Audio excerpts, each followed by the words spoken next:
La consommation récréative de cannabis se développe en Europe comme aux États-Unis dans les années 60 et 70.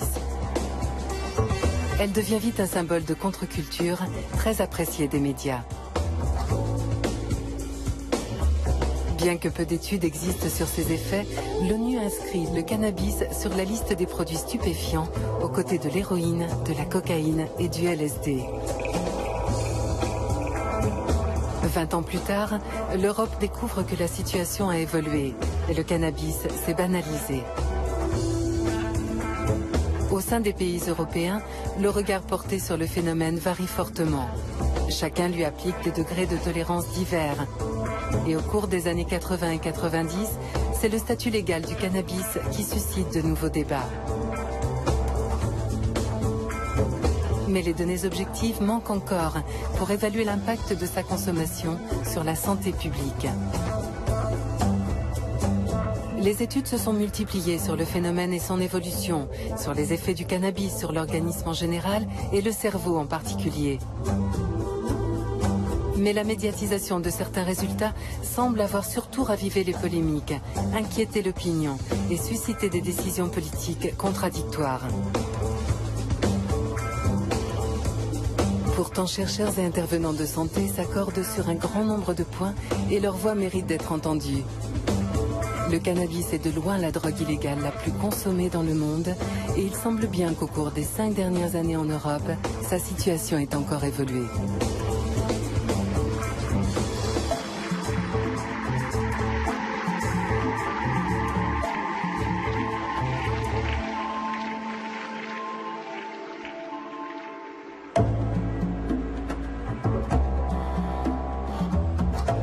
En Europe, la référence en matière de drogue, c'est l'Observatoire européen des drogues et des toxicomanies, un organisme indépendant qui œuvre depuis 1993 pour le compte de la Commission européenne.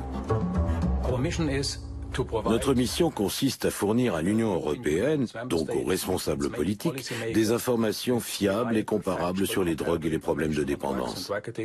Nous devons fournir une base objective pour l'élaboration des politiques. Composé d'experts de différentes nationalités, l'Observatoire édite chaque année un rapport sur l'ensemble des drogues légales et illégales en Europe. Fin 2008, il a publié sa première monographie consacrée au cannabis. Elle regroupe toutes les données disponibles sur la situation actuelle du cannabis en Europe. En réunissant cette somme d'informations, notre intention n'était pas de réinventer la roue, mais d'établir clairement ce qu'on sait aujourd'hui en Europe.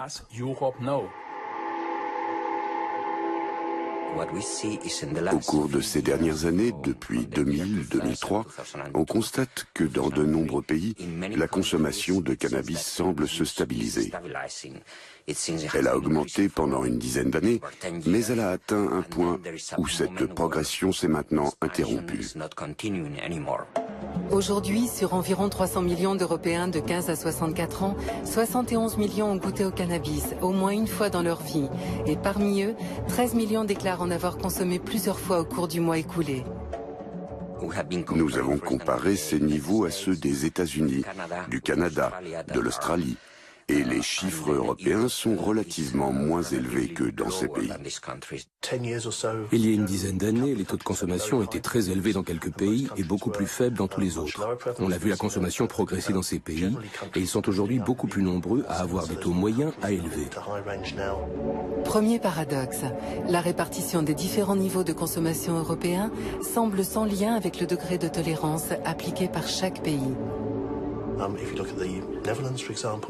Aux Pays-Bas, par exemple, le niveau de consommation se situe dans le milieu de l'échelle, alors que le cannabis y est très accessible. Tandis qu'en France, où se procurer du cannabis est moins facile qu'en Hollande, les taux de consommation sont bien plus élevés. Il est très difficile d'établir un lien direct entre les politiques appliquées au cannabis d'une part et les niveaux de consommation d'autre part. Si ce lien existe, il est sans doute très complexe.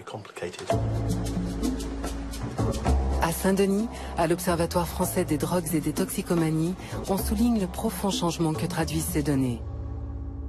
Le cannabis n'est plus une consommation que l'on rencontre uniquement, par exemple, en zone urbaine. On trouve tout à fait des consommations de cannabis à peu près de même niveau en zone rurale. Et de même, au niveau des milieux sociaux, il y a une diffusion de cette consommation dans tous les milieux sociaux. Arrivé à l'âge adulte, bon, ce serait un peu symbolique, 18 ans, il y a maintenant en France une majorité de jeunes qui font l'expérience de ce produit.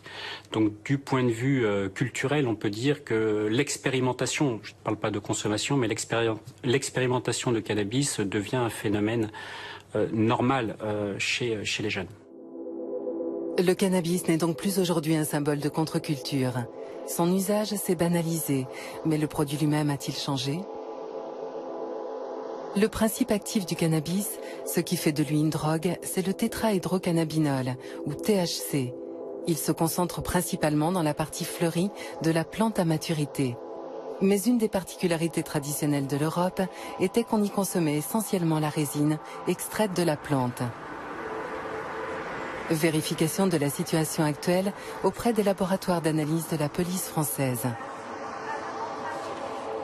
Nous analysons toutes les saisies de stupéfiants qui sont réalisées par la police, la gendarmerie, les douanes. Sur le produit cannabis, la résine représente 90% de ce que nous recevons. Donc là, c'est réellement de la résine de cannabis qu'on va appeler hashish. Le hashish d'aujourd'hui est-il plus fortement dosé en THC qu'il y a 20 ans? Test sur 2 plaquettes en provenance du Maroc, prises au hasard dans le stock des saisies. Pour la première plaquette, la grande, on a un pourcentage de THC de 3%. Et pour la deuxième, avec le logo, on a un pourcentage de THC de 12%.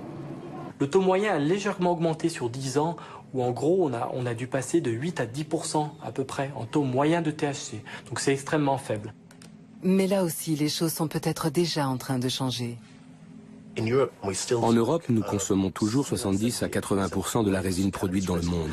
En cela, les modes de consommation européens restent très différents de ceux que l'on trouve aux États-Unis, par exemple.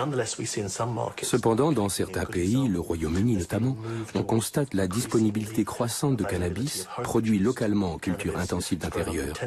Et ce cannabis semble avoir des taux de THC plus élevés.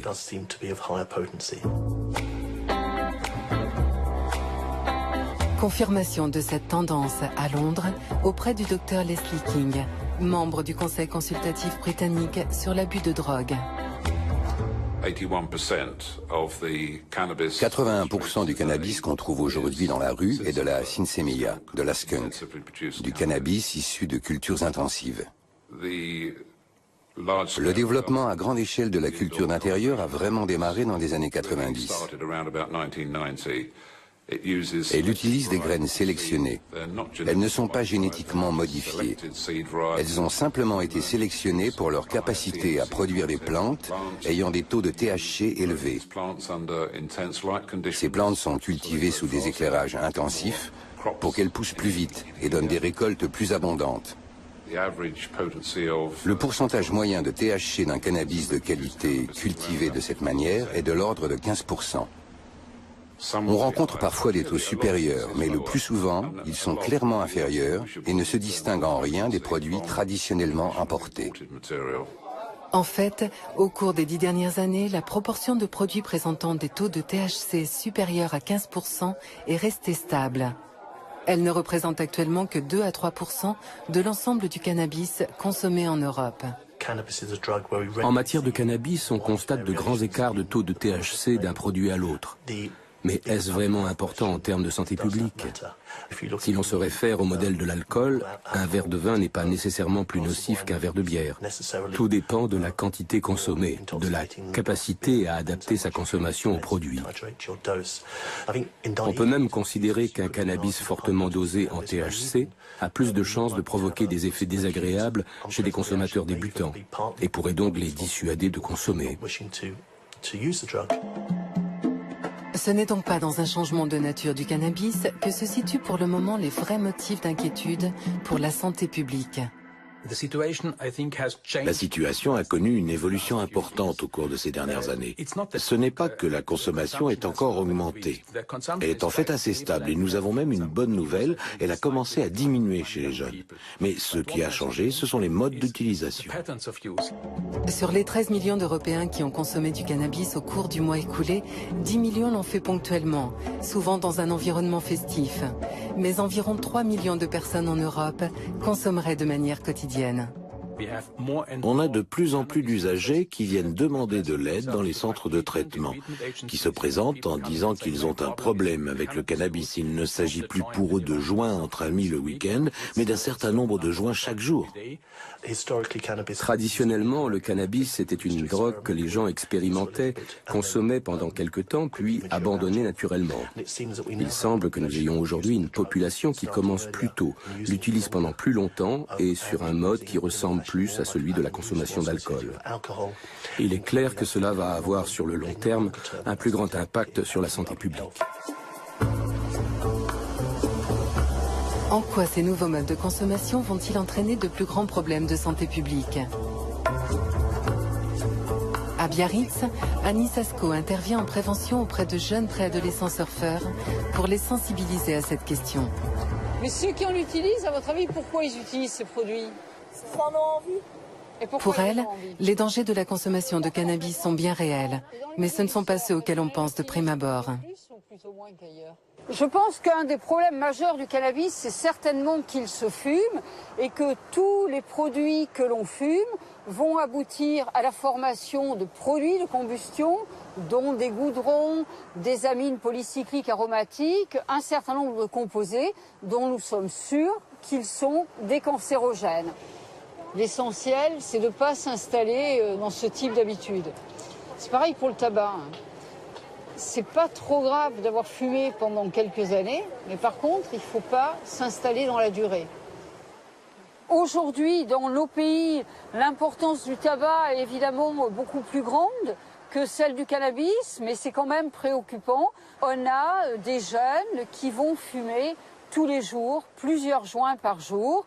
Et donc, si cette consommation s'étale sur un certain nombre d'années, eh bien sûr, on peut attendre tous les risques que l'on voit avec le tabac, parce que ça devient une consommation au long cours qui est dangereuse.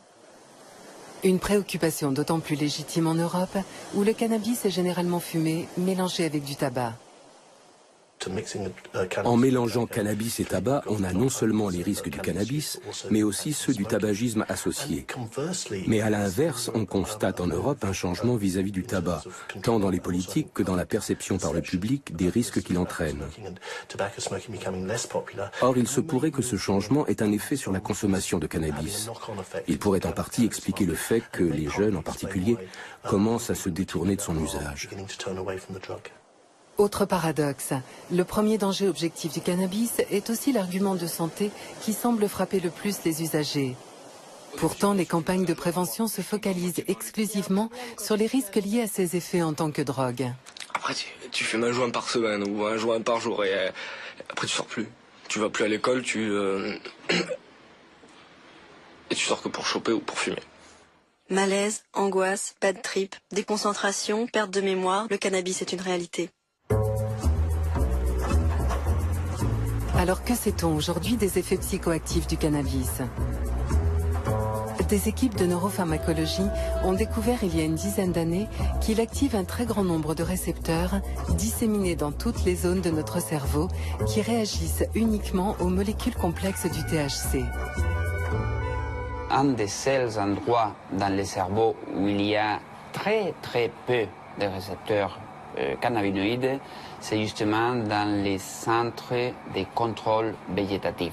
C'est une raison pour laquelle le cannabis n'est pas une substance toxique dans les sens qui peut induire la mort. Par contre, si ces récepteurs sont si nombreux partout ailleurs, c'est qu'un système très répandu dans notre cerveau, comme dans celui des souris, produit et utilise naturellement des molécules du même type que le THC. Le cannabis, la seule chose qu'il va faire, c'est augmenter l'activité de ces systèmes endogènes qui s'appellent le système endocannabinoïde. Et ce système endocannabinoïde va être impliqué dans le contrôle de plusieurs réponses physiologiques dans notre cerveau et dans notre organisme. Préciser le rôle exact de ce système et les conséquences de son activation par le cannabis est un des buts du laboratoire. Mais la tâche est particulièrement complexe. Un des rôles qui va jouer le système endocannabinoïde au niveau de la mémoire, c'est faire qu'on oublie tous les souvenirs qui vont avoir un rôle négatif sur notre émotions. Et ça, c'est très important pour avoir un contrôle émotionnel approprié. Si on active avec une drogue exogène ce système, on peut imaginer qu'est-ce que ça va donner. On va avoir du mal à se souvenir de tout ce qui arrive après la consommation de cannabis. Chez des souris exposées au THC, ça veut dire qu'elles vont explorer comme si elles le découvraient pour la première fois un environnement qu'elles ont pourtant visité une demi-heure auparavant. Le système endocannabinoïde, il va aussi jouer un rôle important dans le contrôle général de nos émotions. L'activation avec du cannabis de ce système va induire des effets qui sont difficiles à contrôler.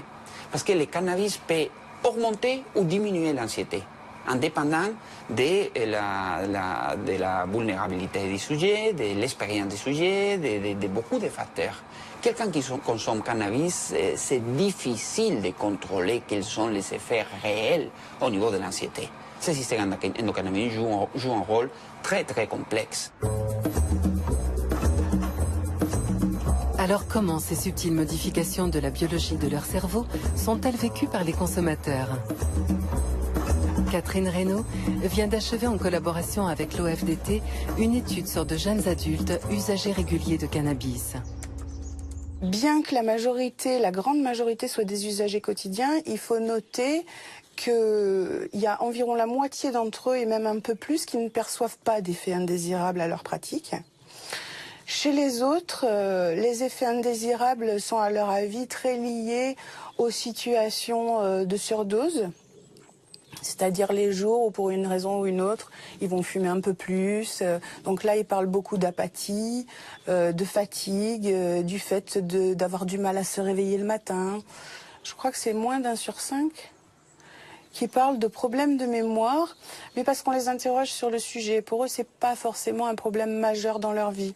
Ça va être plutôt des problèmes de mémoire au moment de la consommation du produit. Globalement, ça leur pose pas de difficultés au quotidien, ça les empêche pas de travailler en tout cas. Très peu d'entre eux parlent d'effets indésirables sur le plan psychologique. Ceux qui en parlent, c'est-à-dire ce que les usagers appellent des bad trips, des mauvais délires avec le cannabis, des situations de paranoïa. Certains en racontent, mais ils parlent souvent de façon rétrospective du début de leur carrière de consommation. Donc là, on est vraiment effectivement chez des gens qui ont trouvé une certaine stabilité avec le produit et qui voient plus d'effets positifs que négatifs à leur pratique. Pourtant, dans plusieurs établissements psychiatriques européens, on s'inquiète d'une possible relation entre consommation intensive de cannabis et apparition de troubles psychotiques.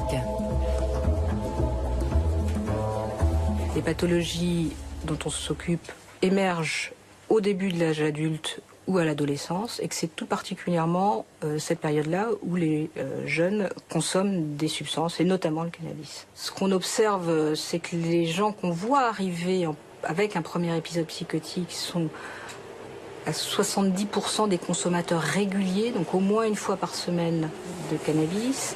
Et on a une tendance à avoir quand même un lien au moins statistique entre le fait d'avoir des symptômes psychotiques et la consommation.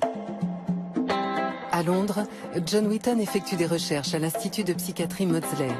Il a également signé le chapitre de la monographie de l'OEDT consacrée aux effets de la consommation de cannabis sur la santé physique et mentale.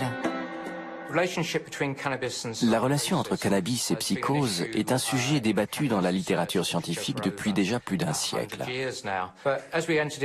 Au début du XXIe siècle, un certain nombre d'études en Nouvelle-Zélande, en Australie, aux Pays-Bas et en Allemagne ont établi l'existence d'un lien entre consommation régulière de cannabis et développement ultérieur de psychose.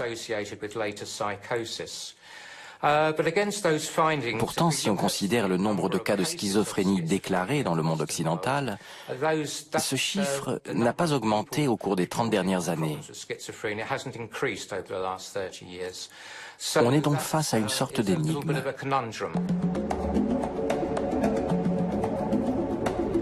Au département des neurosciences de l'Université de Maastricht, l'équipe du professeur Jim Vanos travaille depuis plusieurs années à résoudre cette énigme. On sait qu'il existe un lien entre consommation de cannabis et développement ultérieur de symptômes psychotiques. Mais ce que l'on ne sait pas vraiment, c'est ce qui se passe dans le cerveau. Par quel mécanisme biologique la consommation de cannabis augmente concrètement le risque de développement de ces symptômes. Aux Pays-Bas, le statut légal du cannabis permet l'expérimentation sur des sujets humains. Rebecca Cooper a débuté une série d'expériences au cours desquelles elle étudie les effets neurobiologiques du THC sur le cerveau de consommateurs diagnostiqués psychotiques. On ne constate pas d'augmentation du risque de développement d'une schizophrénie chez tous les consommateurs de cannabis, mais seulement chez un petit groupe d'usagers. Ce qui conduit bien sûr à l'hypothèse, à la certitude même, qu'il existe des différences de sensibilité à la faculté du cannabis d'induire des psychoses. Après administration de THC, les patients sont introduits dans un scanner de très haute définition. L'objectif, rechercher des interactions possibles entre les modifications neurobiologiques induites temporairement par le THC et celles qui sont habituellement associées aux symptômes psychotiques. Des symptômes psychotiques comme les visions ou les hallucinations ont été associés à un excès de production de dopamine dans une certaine région du cerveau. Et les études sur des animaux ont montré que le THC entraîne également une augmentation de la libération de dopamine dans cette zone. Donc l'idée est que le THC favorise peut-être le risque de développement ultérieur de symptômes psychotiques par l'augmentation de la production de dopamine qu'il induit dans le striatum. Ces expériences dévoileront peut-être une des clés du lien qui associe chez certains cannabis et psychose, mais à l'échelle de la santé publique, le message est déjà clair. D'informer que tout le monde n'a pas les mêmes effets avec le cannabis, c'est une notion extrêmement importante. Et que s'ils ont des effets un peu bizarres, s'ils se sentent pas bien, c'est peut-être pas la peine de continuer. Ils peuvent aussi dire qu'ils ont la migraine quand ils fument, ou bien qu'ils sont allergiques tout simplement, se considérer eux-mêmes comme allergiques. C'est en tout cas un message qu'on fait passer à nos patients pour lesquels là on sait que nos patients psychotiques qui fument généralement se mettent dans des situations où ils aggravent leurs symptômes. Je leur dis parfois, jeter de l'huile sur le feu, c'est pas la peine. C'est peut-être pas ça complètement qui vous a rendu malade, mais en tout cas, c'est un élément qui ne vous aide pas à vous stabiliser, qui ne vous aide pas à aller mieux. Lorsqu'on parle du lien entre cannabis et schizophrénie, on parle d'un tout petit nombre de personnes. L'ensemble des consommateurs de cannabis a une probabilité extrêmement faible d'être confrontés à ce type de problème. Alors pourquoi les demandes d'aide pour des problèmes liés au cannabis ont-elles augmenté de façon si spectaculaire en Europe au cours de ces dernières années? À Strasbourg, à l'antenne téléphonique du dispositif Drogue, Alcool, Tabac, Faux Services, on constate cette tendance, mais on souligne la variété des motifs d'appel. On a beaucoup d'appels, puisque je crois que c'est 200 000, autour de 200 000 entretiens par an. Et la part du cannabis est très importante dedans. Le premier produit, bon, c'est l'alcool. Mais après, bien le cannabis, ça représente à peu près 35% de nos appels. Alors ce qui est intéressant, c'est à l'intérieur, quand on creuse un peu, on s'aperçoit qu'il y a une part sont des consommateurs, à peu près 40%, et 60% sont des parents. Les mères qui, et c'est pas du tout un cliché, retournent les poches de leurs enfants avant de mettre dans la machine, ils trouvent une petite barrette de shit, ils appellent complètement affolés, etc. Ouais, je fume plusieurs joints par jour. À l'école, c'est dur d'enregistrer quelque chose en étant défoncé. Partout, les campagnes, tout, c'est sur les jeunes parce que c'est massif, effectivement. C'est massif au niveau de l'expérimentation. C'est-à-dire que j'essaye, c'est festif, j'essaye, et puis voilà, puis bien souvent, ils arrêtent. Même si on écrit ce qu'on entend, c'est clair, à la fin de la journée, on n'a rien enregistré. Moi, j'ai fait un trimestre comme ça. Il y a eu une campagne cannabis à destination des jeunes. La majorité des appels étaient des 35-45 ans.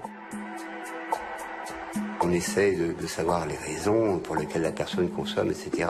Il y a un certain nombre d'appels où c'est suffisant. C'est-à-dire, quelque part, c'est mieux appréhender une situation dans laquelle je me trouve quand je consomme, reposer finalement ses propres repères et prendre conscience de ce que je fais. Mais des cas, c'est pas suffisant. Donc effectivement, là, on a une orientation.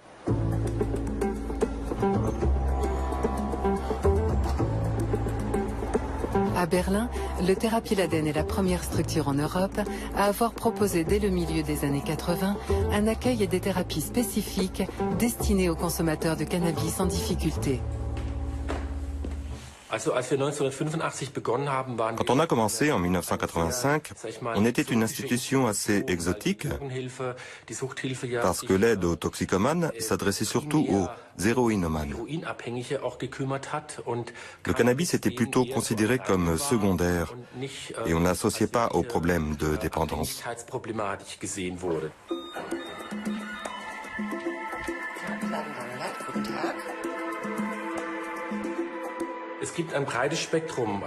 Le panel des gens qui viennent est assez large. Des jeunes à partir de 14 ans jusqu'à des personnes d'une cinquantaine d'années. Nous touchons tous les âges.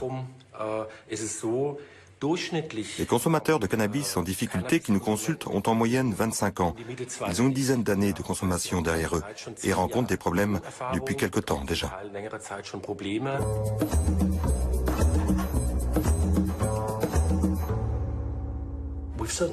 On a clairement constaté une augmentation importante des demandes de traitement au cours des 5 dernières années, même si ces chiffres semblent aujourd'hui se stabiliser. Alors comment l'expliquer? C'est assez difficile. D'une part, il y a eu une augmentation importante des offres de traitement et je pense qu'on a également vu se développer la conscience de l'existence de problèmes liés au cannabis, à la fois au sein des services professionnels et parmi les usagers eux-mêmes. Il y a un petit groupe de consommateurs intensifs qui présentent des signes de dépendance, qui ont réellement des difficultés pour arrêter leur consommation et qui, effectivement, ont besoin d'un traitement similaire à ceux proposés pour les autres substances psychoactives. Et il y a des gens qui auraient plutôt besoin d'un ou deux entretiens centrés sur de l'information.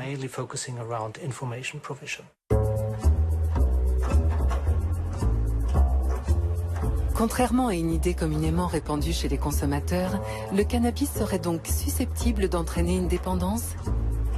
Qu'en pensent à Barcelone les souris du professeur Maldonado?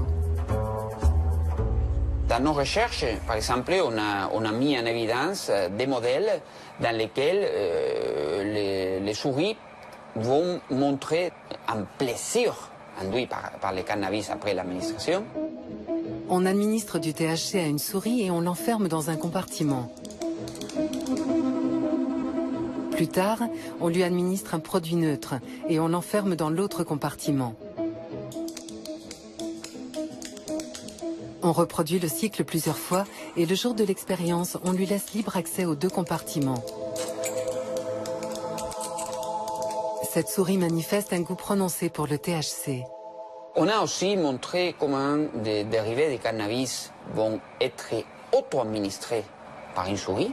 Ça veut dire les souris, de la même façon que l'homme, va chercher la drogue, va s'auto-administrer de la drogue et va à présenter des rechutes dans l'administration de cannabis, même après de longues périodes d'abstinence. Ça veut dire qu'il y a un comportement addictif du cannabis qui peut être aussi mis en évidence dans des modèles chez les rongeurs. En fait, la question reste très débattue.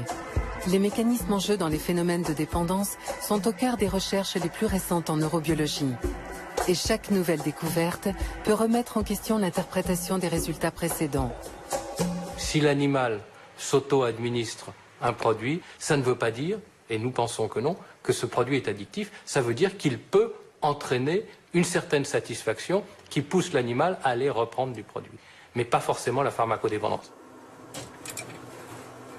Ce qui s'est passé il y a quelques années, c'est qu'il a été montré que le plaisir était en lien avec la libération d'un neurotransmetteur, en particulier la dopamine.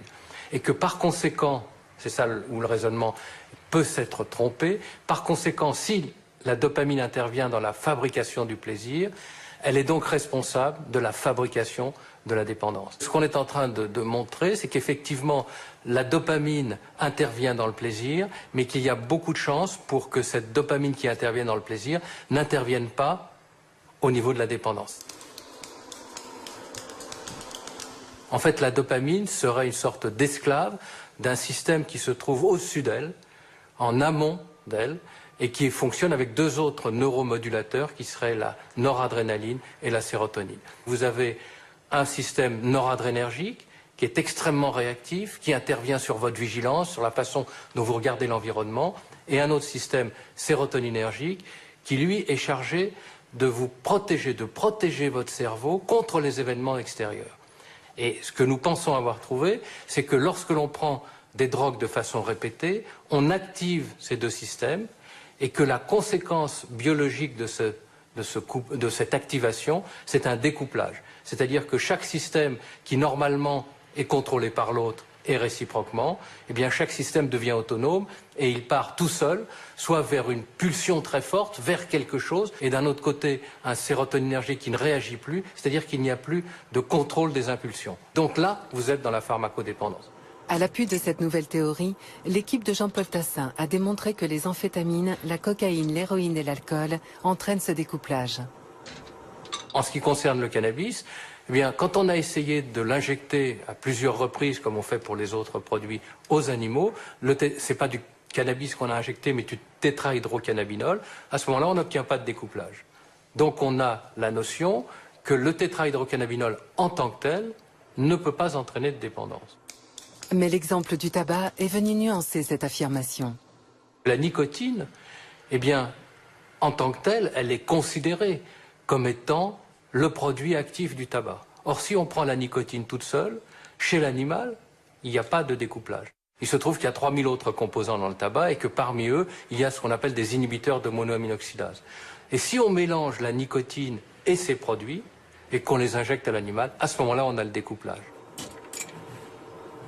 Dans le cas du cannabis, on est aussi dans cette situation et on peut très bien imaginer que celui qui prend du hashish avec du tabac va donc obtenir un découplage et que le hashish, du coup, va devenir addictif par rapport à l'association qui a été faite entre le produit et le tabac, puisqu'il est souvent fumé dans ces conditions. Donc, vous voyez, la complexité dans laquelle on se trouve, c'est-à-dire que les expériences que l'on réalise, nous, chez les animaux, avec des produits purs, et ne sont pas vraiment ceux de la vraie vie. Donc dans la vraie vie, on se trouve dans des situations qui sont toujours un peu différentes. Alors que se passe-t-il dans la vraie vie? Qui sont les patients qu'on oriente vers des services d'addictologie pour des problèmes de cannabis? Les profils habituels, ce sont des personnes qui ne consomment pas que du cannabis, donc elles consomment du tabac, elles consomment de l'alcool, d'âge moyen, ce que j'appelle l'âge moyen, c'est entre 18 et 35 ans. Ils viennent parce qu'un certain nombre de dommages, un certain nombre de gènes commencent à s'installer. La première des gènes, elle est assez simple. C'est une gène qui est le fait de ne pas pouvoir s'abstenir de consommer ce produit. C'est d'une certaine manière, dit avec d'autres termes, la notion de dépendance qui s'installe. Une dépendance qui peut parfois amener le docteur Benyamina à proposer une hospitalisation de courte durée pour sevrage. Longtemps, on a pensé que le cannabis n'était pas capable de provoquer un syndrome de sevrage. Parce qu'on avait ce biais de réflexion qui recherchait un syndrome de sevrage qui était connu, c'est-à-dire celui de l'alcool, sudation, palpitation, sueur, ou celui de l'héroïne qui était douleur. Voilà. Le cannabis a un vrai syndrome de sevrage. On a affaire à des insomnies, des fasciculations, c'est-à-dire des petites contractures musculaires. On a une irritabilité. Parfois, on peut avoir un syndrome dépressif, un syndrome dépressif discret mais existant. Comment cette dépendance est-elle vécue par ceux qui cherchent à s'en débarrasser? Histoire d'Élodie, 33 ans. Je suis la maman de 2 enfants. En fait, ça faisait très longtemps que je fumais, depuis que j'avais l'âge de 15 ans à peu près. Chaque grossesse et premiers mois à la maison avec le nourrisson ont été des périodes de sevrage que j'ai très bien vécues. Et il y avait toujours un moment où je me disais, ah bah tiens, une petite taffe, exceptionnellement. Et rapidement, je replongeais dans un usage excessif et sans mesure. Quand j'ai vu que malgré tout l'amour que je pouvais porter à mes enfants, c'était pas suffisant pour m'empêcher de fumer. Ça m'a quand même vraiment inquiétée. Sans parler voilà, que ça avait une tendance aussi à m'isoler, à me rendre un petit peu paranoïaque en fait.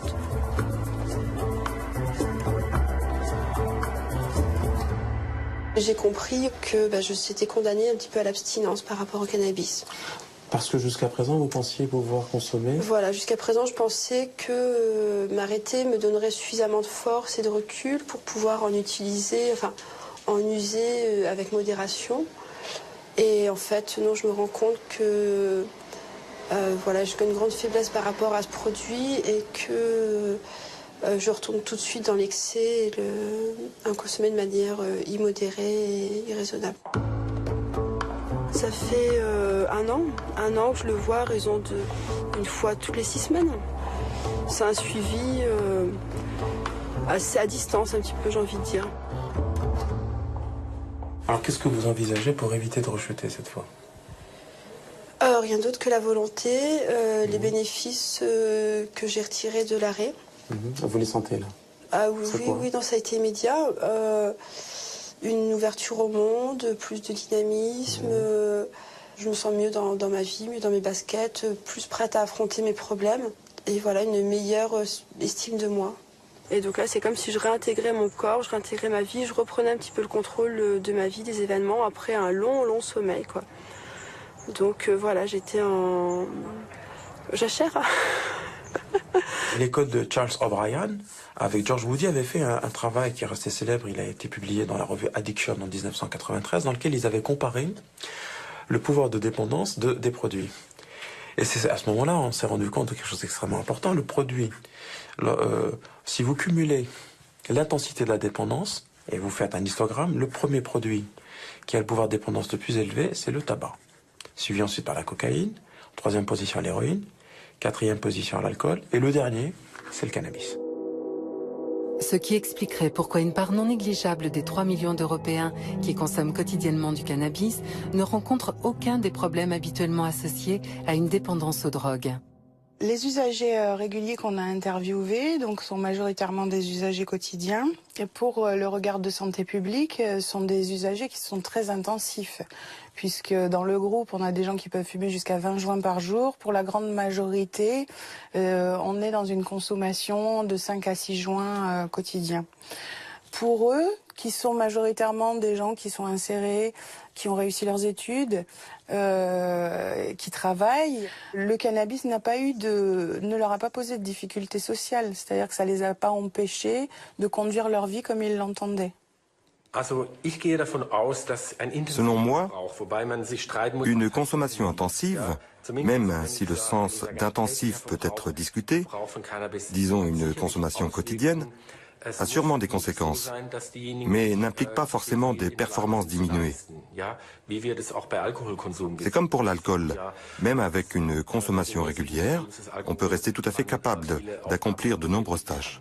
Ça dépend des individus, en fait, de la façon dont la consommation de cannabis s'intègre dans le quotidien. Donc on ne peut pas fixer un seuil de quantité. Cependant, il y a une chose qu'on peut dire clairement. La consommation de cannabis est problématique lorsqu'elle commence très tôt, dans l'adolescence. Les dangers d'une consommation précoce sont sans aucun doute le point sur lequel les chercheurs de tous horizons semblent s'accorder. La période de la préadolescence à la fin de l'adolescence est une période tout à fait cruciale en termes de maturation cérébrale. Le rôle des cannabinoïdes au cours de cette période-là commence à être un tout petit peu étudié, et pour l'instant encore relativement mal connu, mais manifestement le système endocannabinoïde joue un rôle dans cette maturation-là. Lorsqu'on expose des rats au cours de la période péripubertaire, donc des rats adolescents, On observe des modifications à très long terme chez le rat devenu adulte et qui concernent notamment des anomalies de filtrage sensoriel, des anomalies attentionnelles, des anomalies dans les interactions sociales. On sait que les mêmes tests faits chez des rats qui ont été exposés cette fois-ci avec les mêmes doses, même durée, mais à l'âge adulte, induisent un profil d'anomalie complètement différent et beaucoup plus minime. Si nous supposons que le modèle que l'on propose, à savoir ce découplage, est le bon, ce découplage, ou plutôt ce couplage, il s'est mis en place après la naissance. L'individu, quand il naît, il a relativement peu de systèmes modulateurs qui sont en place. Certains ont atteint leur cible, mais relativement peu. Et les interactions qui vont se créer entre ces systèmes vont se faire en fonction de l'environnement et au cours des premières années et jusqu'à l'adolescence. Donc, la solidité de ce couplage dépend de l'histoire de l'individu. Et donc, par conséquent, la proportion ou la propension à défaire ce couplage suivant les drogues dépend de l'histoire de l'individu. Ce qu'on est sûr, c'est que l'un des principaux facteurs pour les pronostics de l'addiction et pour la vulnérabilité à consommer d'autres drogues, c'est l'âge dans lequel la première consommation de drogue a eu lieu, n'importe laquelle. Si on a une consommation d'alcool, de cannabis, de tabac très très tôt dans la jeunesse, ça va être un facteur pronostic négatif pour l'addiction. Actuellement, dans les parcours, l'initialisation de cannabis en moyenne se fait au cours de la 16e année, à 15 ans, 15,2 ans. Donc, symboliquement, passage grosso modo du collège au lycée. Mais on constate, et cet âge est relativement stable. On ne peut pas dire qu'il y ait une très forte accroissement de la précocité. Par contre, on note quand même dans les enquêtes une proportion non négligeable de jeunes qui commencent le cannabis à déjà des âges beaucoup plus précoces, 13, 12 ans, même certaines enquêtes on va jusqu'à 11 ans. Et là, c'est là où se situe un des facteurs de gravité. Ce sous-groupe de jeunes adolescents particulièrement vulnérables, que l'on retrouve partout en Europe, présente un profil très différent de celui des adultes en situation de dépendance. À Paris, au centre Émergence, Olivier Fan dirige une consultation qui leur est entièrement consacrée. On accueille sur la consultation jeunes usagers les adolescents et leurs parents qui présentent des problèmes de conduite addictive, que ce soit essentiellement cannabis, alcool, tabac et jeux vidéo. Nous, les parents, on ne s'en est pas aperçus qu'ils fumaient du cannabis. C'est en fait une personne qui était dans le collège où il était qui nous a prévenus. Il se renfermait beaucoup sur lui, il voyait plus personne, il s'isolait dans sa chambre et plus rien ne l'intéressait. Souvent, les parents constatent qu'il y a une chute du rendement scolaire avec une imputabilité probable du cannabis ou de l'alcool. Ça, c'est la première raison de consultation. La deuxième, ça va être l'ambiance familiale, le non-respect des règles, l'impression qu'il n'y a plus aucune accroche avec l'adolescent. Les enquêtes montrent qu'il y a des liens évidents entre difficultés scolaires, difficultés familiales et consommation de cannabis. Après, de savoir dans quel sens s'établit le lien, c'est beaucoup plus complexe. Mais il y a des liens évidents. C'est une situation d'un adolescent qui nous est adressé pour une forte consommation d'alcool et de cannabis. Cette consommation a des répercussions sur le plan scolaire, puisqu'il n'est plus scolarisé et qu'il n'a plus projet d'avenir. Ça a une répercussion sur les relations familiales, puisque la famille est en train de s'épuiser d'essayer de le faire abandonner cette consommation. Et des répercussions sur l'environnement. Bonjour. On y va? Oui. Il y a 1 an et demi, pourquoi vous êtes venu? Qu'est-ce qui se passait dans votre vie à ce moment-là? Justement, je suis venu avec ma maman parce que c'est elle qui m'a fortement conseillé de venir parce que Je devenais nerveux, enfin il y avait quelques petits problèmes concernant le cannabis. Et mon comportement changeait vachement vite et c'était gênant.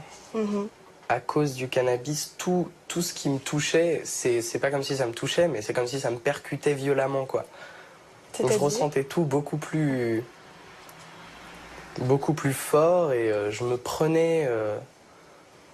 je me perdais dans mon imagination et j'imaginais tout de suite des choses négatives et ça me rendait un peu dingos.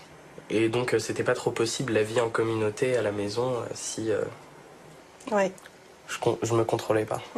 Nous aimons bien raisonner en termes non pas de pathologie quand on parle du cannabis, mais en termes de perte de chance pour l'avenir. Un adolescent qui consomme ne sera pas forcément pathologique, mais il perdra une chance de faire des études qu'il aurait pu mener s'il n'avait pas consommé, de lier des relations qu'il aurait pu avoir s'il n'avait pas consommé, de s'entendre, en tout cas d'avoir cette dernière discussion avant le départ avec ses parents qu'il aurait pu avoir s'il n'avait pas consommé. Quand un jeune se retrouve dans un contexte favorable, où il n'y a pas trop de problèmes et où ses motivations, ça sera par rapport à la convivialité, l'intégration au groupe, faire la fête, se détendre, les problèmes ne vont pas trop apparaître. Mais si un jeune est en difficulté, dans ce cas-là, les motivations, ça sera pour prendre de la distance, voire pour oublier. Donc là, on est plus dans des stratégies, presque des stratégies de défense. Et là, le cannabis peut accentuer et accélérer ces difficultés. On en souffre doublement parce qu'on ne sait pas ce que c'est. On nous a expliqué, mais on n'en a jamais consommé. Donc on ne sait pas du tout ce que tu peux ressentir, toi. En fumant, ça, on va dire, je vis dans le système anesthésié. Je suis anesthésié et voilà. Bien sûr, les problèmes de dépendance s'additionnent et s'aggravent avec la durée. Donc plus il y a de polyconsommation, plus la situation va devenir problématique, surtout chez les jeunes. On le constate chez ceux qui commencent très jeunes et qui consomment à haute dose autant de l'alcool que du cannabis. C'est ce groupe de jeunes-là qui nous préoccupe le plus. Épatant les 16-17 ans qui se livrent à des expérimentations en tout genre, fument des joints dans des fêtes pour s'amuser et finissent par interrompre leur consommation de cannabis. Même son de cloche à Genève à la Fondation Phoenix, où l'on souligne un point que partagent tous ces jeunes adolescents en grave difficulté. Leur consommation de cannabis n'est qu'un des éléments d'une situation par ailleurs complexe. On a de plus en plus de jeunes, comme chez les adultes aussi, de multi-usages, de jeunes qui vont utiliser massivement le cannabis et l'alcool ou l'ecstasy. Et puis, dernier changement, c'est aussi la quantité consommée. On a des jeunes aujourd'hui qui consomment massivement. C'est pas sur la durée d'une soirée, c'est à jeun, massif pour obtenir un effet maximal. Et donc il y a aussi, de par ce type de consommation, vraiment une prise de risque qui est inhérent et qui est nouveau. Il y a toujours avec ça un contexte familial qui est malmené ou qui malmène le jeune.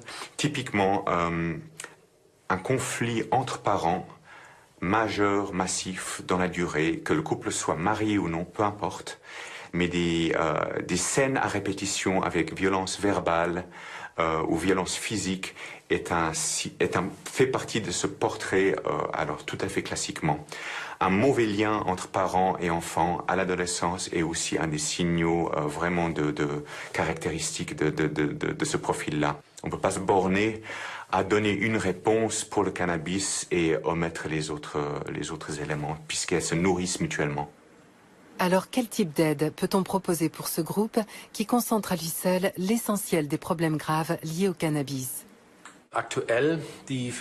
L'offre la plus importante pour nous, qui est étudiée en ce moment dans le cadre du projet InCant, c'est la thérapie familiale multidimensionnelle, qui s'adresse spécifiquement aux adolescents de moins de 18 ans et à leurs parents ou à leurs proches.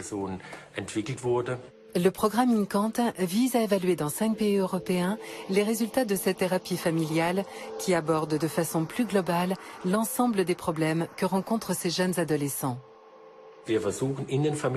Dans ces séances familiales, nous tentons d'améliorer une communication qui est souvent devenue négative ou inexistante. Le but est que les membres de la famille se rapprochent à nouveau les uns des autres et qu'une confiance soit rétablie entre eux.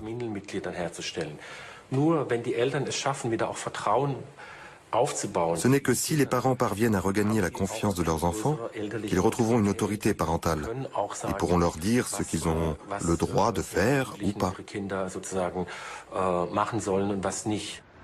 À Genève, la famille Bûcher a suivi avec Philippe Nielsen la thérapie familiale que teste le programme InCant.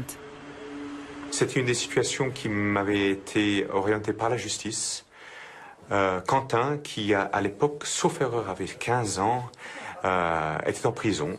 Il avait été emprisonné pour trafic de cannabis. Ça a été un réel choc, même si on savait qu'il fumait, comme tous les jeunes fument. Je crois que quand on voit la police fouiller la chambre de son fils, la mettre à sac pour chercher... Au début, on n'a pas vraiment réfléchi à ce qu'on voulait. On voulait quelqu'un qui nous aide et puis qu'on puisse travailler là-dessus parce que on était tous en détresse, quoi. On est arrivé ici pour moi, principalement, et le problème, il n'était pas qu'à mon niveau, je trouve, personnellement. C'était sur la famille. On est divorcés depuis plus de 10 ans, et je pense qu'il y avait aussi un contentieux entre nous deux. Il y avait plein de choses à régler, et finalement, c'est vrai. Lui, c'était juste la pointe de l'iceberg. J'ai pas pu arrêter complètement, mais je fume toujours, mais c'est quand même... ça m'a fait un gros chose positive, on va dire. Par exemple, si je dois aller travailler, je vais plus fumer, tandis qu'avant, en cours, par exemple, j'y allais complètement arraché. Et dans toute la démarche de Philippe Nielsen, il nous a appris quand même à mettre des règles et un cadre, mais également à nous repositionner par rapport à ça, à ouvrir notre vision, pas pour autoriser, mais pour en tout cas en discuter. Et en tout cas, pour moi, ça a été le grand bénéfice. Puis le deuxième grand bénéfice, c'est incroyable, mais c'est surtout vis-à-vis de mon ex-mari par rapport à la famille. On reste les parents de nos enfants et on a vraiment été, grâce à cette thérapie, je dois dire, parents de nos enfants à ce moment-là. Et ça, je crois que ça peut pas se mesurer, quoi.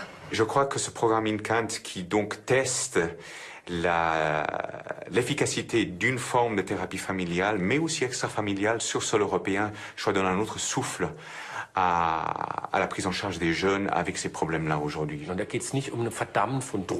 Il ne s'agit pas de condamner les drogues en tant que telles, mais d'éviter des consommations abusives dès le plus jeune âge. Et je pense qu'on doit se concentrer sur ces aspects pour diminuer les risques et intervenir vite et efficacement quand des problèmes surviennent. On est en train, enfin, de former les adultes sur ce premier front qui sont les parents et les éducateurs, les profs, à les sensibiliser, à détecter non pas une consommation problématique de cannabis, mais un mal-être qui peut être momentané ou qui peut se prolonger, et puis d'intervenir plutôt ponctuellement et de façon ciblée sur ces jeunes-là. Alors là, je crois qu'il y a vraiment une priorité, oui. La bonne nouvelle, c'est qu'il y a 5 ans, 6,1% des jeunes Européens de 16 ans avaient une consommation régulière de cannabis. Elle ne concerne plus que 3,4% d'entre eux aujourd'hui. Alors, au terme du voyage, quelle est l'ampleur du problème de santé publique posé par le cannabis à l'échelle européenne? Et sur quelles réponses les pays européens sont-ils susceptibles de s'accorder? À Paris, où l'on sent que les polémiques sont encore vives, on souligne les limites des réponses que peuvent apporter les scientifiques sur le sujet. C'est vraiment une source de conflit parfait, puisqu'il y a tout dans le cannabis. C'est à la fois un produit qui donne du plaisir, qui modifie un peu les états de conscience, qui peut être dangereux sur la route, qui va être potentialisé par l'alcool, qui va ne donner pratiquement aucune dépendance chez la grande majorité, mais quand même chez certains, il peut quand même y avoir une dépendance psychique. On ne sait pas si elle est vraiment due au cannabis seul ou si elle est due au fait que les individus avaient pris de l'alcool en même temps ou l'avaient fumé en présence de tabac. Donc vous voyez, rien n'est résolu. Est-ce que le cannabis va entraîner des problèmes de psychose? Toutes les réponses sont oui peut-être, mais si c'est le cas, c'est jamais très important comme effet. C'est vraiment une sorte de nœud autour duquel tout le monde va pouvoir se précipiter pour donner un avis qui risque d'être contraire du précédent et qui, en plus, risque de ne pas être faux. L'état de la connaissance sur le cannabis documente des risques objectifs, notamment deux principaux. Le premier, c'est toute la problématique des cancers, qui est liée de toute façon à tous les produits consommés sous forme de combustion. En France, les consommateurs quotidiens de tabac représentent 26,5% de la population. Les consommateurs réguliers de cannabis, 2,3%. On a aussi documenté récemment l'enjeu de la mortalité sur la route liée au cannabis, en estimant environ 200 décès par an. Sur 4620 accidents mortels survenus dans l'année, on estime que l'alcool est responsable de 1300 et le cannabis d'environ 200. En France, les enjeux majeurs de santé publique, c'est avec les produits, le tabac et l'alcool. On est là en termes de coût social, en termes de mortalité liée à la consommation de ces produits, sur des ordres de grandeur qui sont sans commune mesure avec le cannabis. À l'Observatoire européen, on souligne plutôt la constance des avis rendus au fil du temps par les comités d'experts des différents pays. Les gouvernements de nombreux pays, l'Australie, le Canada, la Nouvelle-Zélande, les États-Unis et en Europe, la Suisse, l'Angleterre, la France, ont cherché à comprendre quels sont les véritables dangers du cannabis et quelle est la meilleure réponse face au cannabis. Nous avons relevé 3 points que l'on retrouve dans toutes ces études. Premier point, le cannabis n'est pas un produit inoffensif. C'est très clair dans toutes les études. Ce n'est pas de l'eau pure. Il y a des risques associés à sa consommation. Néanmoins, le second point stipule que ces dangers ont été surévalués, exagérés dans la façon dont le cannabis est présenté au public et dans la manière dont son usage est régulé par les législations.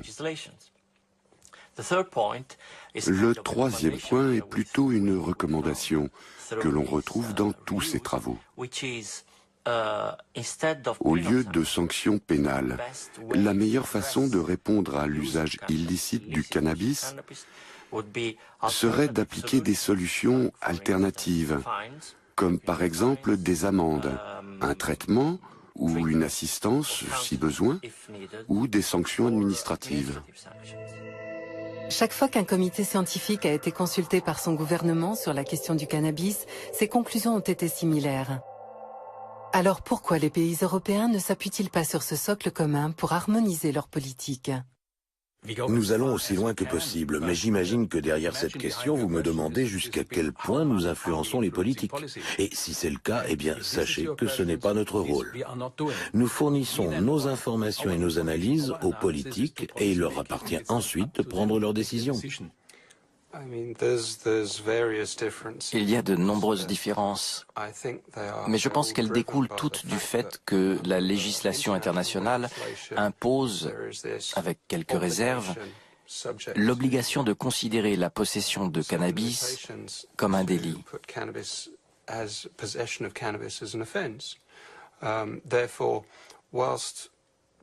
Et donc, alors que nous discutons du cannabis en termes modernes de politique de santé publique, il ne faut pas oublier que l'idée de justice pénale reste toujours présente.